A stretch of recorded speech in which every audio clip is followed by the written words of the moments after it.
On a rainy Tuesday afternoon in Chicago, a successful businessman hit a child with his car. That was the accident. But what happened next, that was no accident at all. Because when Ethan Caldwell knelt down on that wet road and turned that little boy's face toward him, he was looking at his own son. Same eyes, same jaw, same rare marking on the left ear that only 1 in 12,000 children in the entire world are born with. The problem was, his son was at home, safe, eating an apple at the kitchen counter. So who was this boy? That one question, asked on a rainy Tuesday in October, was going to pull a thread that unraveled 9 years of secrets. Welcome to Victale, the home of stories that make you think, make you feel, and make you see life completely differently. If you are new here, please subscribe and join our family. And to my Victale family, my subscribers who show up every single time, thank you. Now, let us get into this story. Ethan Caldwell was not a man who hurried. In 15 years of doing business in Chicago, he had learned one thing: calm men win. Rushing was for people who had already lost control. Ethan always moved slowly, spoke slowly, and thought before he acted. It had never failed him, until that afternoon. The rain came down hard and heavy, turning the streets into shallow rivers. Ethan was late for a meeting he could not afford to miss. His hands gripped the steering wheel tight. He weaved through traffic, eyes on the road, jaw clenched. Then his phone buzzed on the seat beside him. He knew he shouldn't look, he knew better. But the name on the screen was important, a big investor. And a big deal, and he told himself it would only take 1 second. Just 1 second. He looked down, then came the sound, a soft but heavy thud against the front of the car, then screaming from somewhere nearby. Then silence, the kind of silence that fills your chest like cold water. Ethan hit the brakes so hard the car jerked. He sat frozen for a moment, rain hammering the roof. Then he jumped out. At the front of the car, lying on the wet road, was a small boy. His school bag had fallen a few feet away. A water bottle rolled slowly toward the gutter. A red crayon lay in a puddle. Ethan ran to the boy and dropped to his knees, not caring that his suit was getting soaked. He gently turned the child's face toward him, and his heart stopped. The boy's face, even dazed and half-conscious, looked exactly like his son Nelson. And the same dark eyes, the same sharp jaw that looked too strong for a child's face, and on the upper left ear, a tiny hole, a small marking that Ethan had never forgotten because a doctor had once told him it was extremely rare. 1 in 12,000 children were born with it. Nelson had the same one. Ethan stared at this stranger's child lying in the rain and felt the world tilt beneath him. He picked the boy up and ran. Speeding toward the hospital, Ethan grabbed his phone and called Claire. She picked up quickly, her voice warm and relaxed, the voice of a woman having a normal evening at home. "Where is Nelson?" Ethan asked. His voice came out strange, too tight. "What?" "Claire, where is Nelson right now?" "He's home. He just got back from school. He's eating an apple in the kitchen." She paused. "You're scaring me." "Oh, what's going on?" Ethan looked in the rearview mirror at the small, unconscious face in his back seat. "Nothing," he said. "I'll explain when I get home." He hung up and gripped the steering wheel hard to stop his hands from shaking. If Nelson was at home, then who was this boy? The boy survived. A broken wrist, bruised ribs, a mild knock to the head. The doctor said he was very lucky, 2 inches to the left, and the story would have ended very differently. His name was Lucas Reed. He was 9 years old. His mother, Emily Carter, arrived at the hospital still wearing paint-stained jeans and an old coat. She grabbed her son and held him and cried into his hair while the nurses quietly looked away. Ethan stayed in the waiting room long after he needed to. He told himself it was guilt, and he told himself he just wanted to make sure the boy was okay. But the truth was simpler and more disturbing than that. He could not stop staring at Lucas Reed's face. He didn't sleep that night. He lay beside Claire in the dark and stared at the ceiling, turning the same thought over and over. It's just a coincidence. Children look alike. It means nothing. He decided to contact a DNA testing company. He had quietly collected saliva samples from both boys, carefully, almost shamefully, and mailed them in 2 sealed envelopes. He told himself he was just being sensible, ruling things out. He was a calm, logical man who needed answers. He was lying to himself. He was terrified. The results arrived on a Thursday morning. Claire was at her exercise class. Nelson was at school. And Ethan sat alone at the kitchen island with the envelope in front of him for a long time before he opened it. He read the first result. Lucas Reed was not his biological son. That he could accept. Of course, Lucas wasn't his son. Lucas was a stranger's child. That made sense. But then he read the second result. Nelson Caldwell, not a biological match. He read it again, and again, and again, as if the words might change if he looked at them long enough. Nelson, his Nelson, the boy he had coached through football and held during nightmares and taught to ride a bike. Nelson was not his biological son either. The ground didn't just shift, it disappeared. That evening he told Claire. He put the results on the kitchen counter between them. He expected tears. He expected guilt. He expected the face of someone who had been caught hiding something. Instead, Claire fell apart in a completely different way. Not like someone guilty, but like someone who has just been told the flaw of their entire life was never real. She denied any affair, loudly, desperately, with the kind of anger that doesn't come from lying, but from being accused of something you are completely incapable of. Then she got quiet, and she reminded him of the delivery, the emergency operation, the bleeding they hadn't expected. She had been put fully to sleep, not lightly sedated, but completely under. She had not heard her baby cry. She had not seen Nelson's face until 4 hours after he was born. She had simply woken up in a hospital bed with a nurse placing a wrapped baby in her arms and saying, "He's healthy, you're both okay." She had believed every word of it. Now her eyes searched Ethan's face, and he saw in them the same cold fear that was sitting in his own chest. Someone else had been in that room. He went back to Emily Carter. He said he had more questions about the accident, insurance things, follow-up care. Emily was careful, but she let him in. She made tea. Lucas played loudly in the next room. Ethan asked her about her pregnancy, about the delivery. Emily put her mug down slowly. "I was carrying twins the whole pregnancy," she said. "2 strong heartbeats, every single scan. My doctor showed me every month. I even have the pictures." Her voice tightened. "But on the day I gave birth, they told me 1 twin was stillborn. Just like that. After months of 2 perfect, healthy babies, suddenly 1 was gone." She paused. "I asked to see him. They said it would be too upsetting, that it was better I didn't." She looked at her hands. "But just days before the birth, my doctor said both babies were perfectly fine." Ethan kept his voice steady. "Do you remember anything else from that day? Anything unusual?" Emily thought for a moment. "There was a woman," she said slowly, "in the hallway outside my room. I was still drowsy, but I heard her through the door. She was talking to a nurse, very firm, very sure of herself." Emily looked up at Ethan. She said, "I remember it because it sounded strange." She said, "My son cannot leave this hospital without a child." The room went ice cold. Ethan knew exactly one woman who spoke like that. He drove to his mother's house without calling ahead. Margaret Caldwell was 71 years old and had never once in her life looked unsure of herself. She opened the door, looked at her son's face, and something passed through her eyes. Not quite guilt, but recognition. The look of someone who has been waiting for this knock for a very long time. She stepped aside and let him in. Ethan laid everything on the dining room table, the DNA results, the hospital records, Emily's account, the timeline. He spoke calmly. He did not shout. He was afraid that if he started, he would not be able to stop. When he finished, he looked at his mother. "Tell me," he said. And she did. 9 years earlier, Claire had gone into labor. It was supposed to be a normal delivery. After everything they had been through, the fertility treatments, the failed attempts, the losses, there was finally going to be one healthy baby at the end of it all. But the delivery went wrong fast. The doctors called for an emergency operation. Claire bled heavily on the table. They put her fully to sleep. What should have been the greatest moment of her life became something she would never remember. Something she would only ever know from what other people told her afterward. The baby was born silent. The doctors worked on him. For how long exactly, Margaret could never bring herself to say. Long enough that hope became something you watched slip away, no matter how hard you held on. The doctor stepped back, looked at the clock, and walked out to the hallway. Margaret was the only family member there. Ethan was in the waiting room. Claire was unconscious. And it was just Margaret, standing alone under the bright hospital lights, being told that her grandchild had not survived. That the baby had been born still. That there was nothing more anyone could do.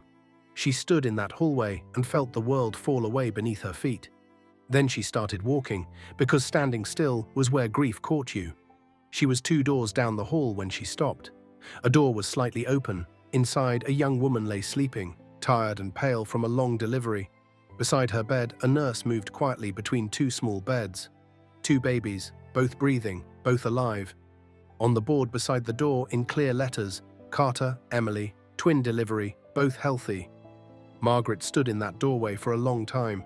She thought about her son sitting in the waiting room, not yet knowing his baby was gone. She thought about Claire waking up to emptiness. She thought about all the years this family had already suffered and all the pain this new loss would bring. And she made a choice. It took 40 minutes and one nurse whose honesty had a price. One of Emily's babies was quietly moved to Claire's room.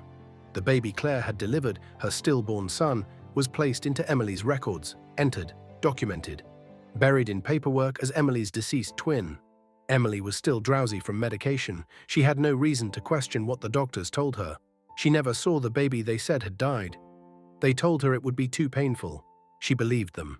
What Margaret did not fully understand, or perhaps what she chose not to look too closely at, was that one day the truth of the blood would come out. That the baby she had placed in Claire's arms and the baby she had left behind in Emily's room were not just brothers. They were identical twins, and neither of them would ever share Ethan's DNA. "You stole a child," Ethan said. His voice was quiet, dangerously quiet. Margaret didn't move. She sat with her hands folded in her lap, the way she always did when she had already made up her mind about something. "I saved my family," she said. "You destroyed 3 families. I made a hard decision in an impossible moment. You stole someone's baby." The quietness cracked. "You walked into a room where a woman was sleeping and you took her child.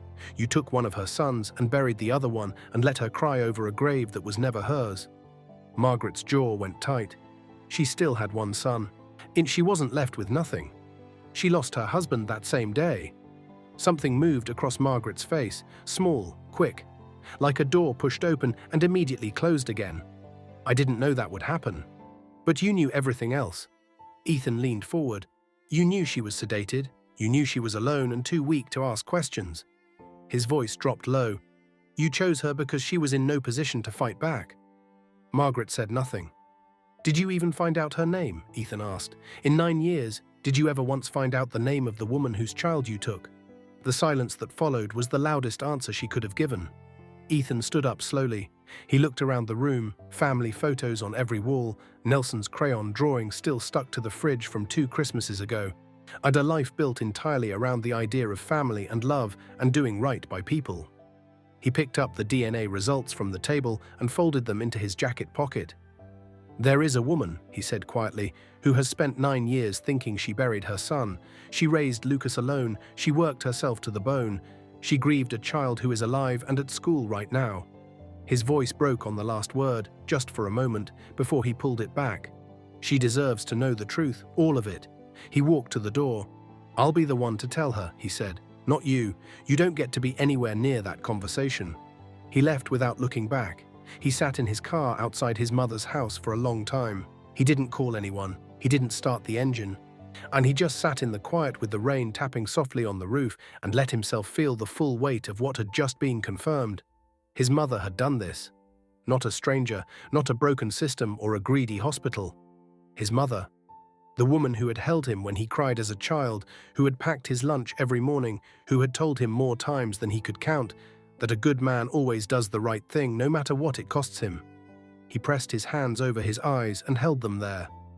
Then he started the car and drove home. Claire was still awake when he got back. She was sitting at the kitchen counter in her dressing gown, holding a mug of cold tea, staring at nothing. She looked up when he walked in, and whatever she saw in his face made her set the mug down carefully. "Tell me," she said. He told her everything. "Margaret." In the hallway, the nurse, the switch, all of it. This time his voice didn't stay calm. It broke in places, it stumbled and had to be rebuilt. He was not a businessman delivering information. He was a husband trying to hand his wife a truth so heavy he could barely carry it himself. Claire didn't speak for a long time after he finished. She sat still, and the only thing that moved were the tears running slowly down her face. Not loud crying, but the quiet kind that comes when something is too big for anyone feeling to hold. Then she said, "He's still my son." Ethan looked at her. "Nelson." Her voice was steady, the kind of steady that only comes when every part of you is working hard to hold it together. Whatever any test says. I woke up and they put him in my arms and I have loved him every single day since then." She stopped, breathed. "Odd, no piece of paper changes that." "I know," Ethan said. "Does it change anything for you?" The question sat between them, simple, honest, and more frightening than anything else said that night. Ethan walked to the counter and sat beside her. He thought about the boy sleeping down the hall, his laugh, the way he still grabbed Ethan's hand in busy places without thinking, without embarrassment, the way only a child who has never doubted he is loved will do. "No," he said, "it changes nothing for me." Claire leaned her head on his shoulder. They sat together in the quiet kitchen for a long time, not saying anything, while the rest of the world continued falling apart around them. Telling Emily was the hardest thing he had ever done. He called her the next morning and asked if he could come by. He said it was important. She agreed. Carefully. He brought all the documents, the DNA results, the hospital records, the full timeline laid out clearly. He brought them not to overwhelm her, but because he knew Emily Carter was not a woman who would take anyone's word for something this big. She had survived too much. She had built her life with her own hands. She deserved proof. Lucas was at school. Emily opened the door in paint-stained jeans because she worked painting large murals and color had simply become part of who she was. She looked at the folder under his arm. She looked at his face. "Whatever this is," she said quietly, "it's bad, isn't it?" It wasn't a question. "Yes," Ethan said. "I'm sorry, it is." She stepped back and let him in. He talked for nearly 30 minutes. While Emily sat across from him at her small kitchen table and did not say a single word the whole time. She sat completely still, the way a person sits when their mind is recording everything, but their heart is not yet ready to feel it. When he finished, the room was silent for a long time. Then Emily placed both hands flat on the table. "My son is alive," she said. Her voice was calm, almost frightening in how calm it was. "Yes," Ethan said. "The baby in that grave, that wasn't my baby." "No, I'm so sorry. He was Claire's son. He was born still. He never suffered. He never felt any pain." Ethan paused. "I want you to know that." Emily nodded slowly. Something moved across her face, something deep and complicated that he had no right to try to name. Then she said, "Lucas has a brother." "An identical twin," Ethan said. "They look exactly alike, Emily. The same face, the same eyes, and the small mark on the ear." "The little hole," Emily whispered. Ethan went still, Emily's eyes filled with tears. "Marcus had it too. Lucas's father. It runs in his family." Her hand came up to cover her mouth. "Lucas has his father's ear." And Ethan Caldwell, who had held himself together through all of it, through every confrontation, every document, every hard conversation, felt his own eyes burn. Because Marcus Carter had died in a car accident 9 years ago. He had been driving home from this very hospital, full of joy over the birth of his sons, not knowing that one of them had already been taken. He had died with the wrong story. He had been buried believing something that was never true. And his living son had been 2 miles away this entire time, carrying his father's mark on his ear, and nobody had ever known. The day the two boys finally met changed everything, quietly and without drama, the way the most important moments in life often do. It was a Saturday morning, sunny but cool. Emily had made pancakes, and the smell filled the whole apartment when Ethan arrived with Nelson and Claire. The boys had only been told that they shared something special, that the grown-ups would explain more when they were older. That for now the most important thing was this: you are not as alone in the world as you thought. They didn't need any more explanation than that. Children understand truth in a way adults spend years trying to get back. Nelson and Lucas stood in the middle of Emily's living room and looked at each other. I really looked. The way you look when you are seeing your own face on someone else and your brain cannot quite make sense of it. Lucas slowly reached up and touched the small mark on his left ear. Nelson watched him, then did exactly the same thing. Then Lucas smiled, and Nelson, with the exact same smile on the exact same face, smiled back. And just like that, without any big speech or ceremony, two brothers who had been strangers their whole lives sat down on the floor together and started talking, as if they were simply picking up a conversation they had somehow left unfinished a long time ago. Emily pressed her hand over her heart and looked away quickly, blinking hard. Claire reached over and held Ethan's hand without saying a word. After the boys disappeared into the room, the three adults sat around Emily's small kitchen table. And it was Emily who spoke first. She wrapped both hands around her mug and looked at Ethan and Claire carefully. Then she looked at the doorway where the sound of the boys' laughter was drifting through. "I've thought about this a lot," she said. "Every day since you told me the truth. I've lain awake asking myself what the right thing is." She paused, "And I keep coming back to the same answer." Everyone waited. "No case," Emily said simply. "No court, no lawyers fighting over these boys like they are something to be divided." She shook her head. "They have already been separated once by adults making bad decisions. I will not let that happen again." Ethan leaned forward.